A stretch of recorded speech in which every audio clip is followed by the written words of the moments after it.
Kedar Jadhav retirement ప్రకటించేశారు. అవును friends, Kedar Jadhav తను చాలా రోజుల నుంచి క్రికెట్లో కనిపించటం లేదు, ఐపీఎల్లో కూడా తన దర్శనం ఇవ్వటం లేదు. సో ఈరోజు తను అఫీషియల్గా ఆల్ ఫార్మ్స్ ఆఫ్ క్రికెట్లో తను రిటైర్మెంట్ ప్రకటించేశాడు.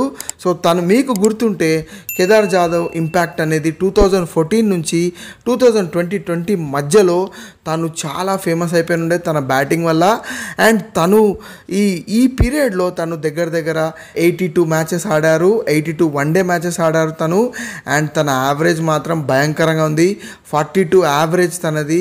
స్ట్రైక్ రేట్ కూడా అబవ్ 100 ఉంది. సో వన్డేలో మాత్రం చాలా అంటే చాలా అద్భుతం ఇది. అండ్ కేదార్ జాదవ్ మాత్రం తన బౌలింగ్ యాక్షన్ వల్ల చాలా అంటే చాలా గుర్తింపు పొందాడు. చాలా variety funny and variety action వల్ల తను ఒక వెలుగాడు తను. కానీ కొన్ని రోజులుగా తను మొత్తం కనుమరుగైపోయాడు ఫ్రెండ్స్. సో మీ అందరికీ తెలిసినట్టే దినేష్ కార్తిక్ కూడా రిటైర్మెంట్ ప్రకటించేశాడు. సో తను రిటైర్మెంట్ ప్రకటించిన 2 డేస్కే కేదార్ జాదవ్ కూడా అఫీషియల్గా రిటైర్మెంట్ ప్రకటించాడు ఫ్రెండ్స్.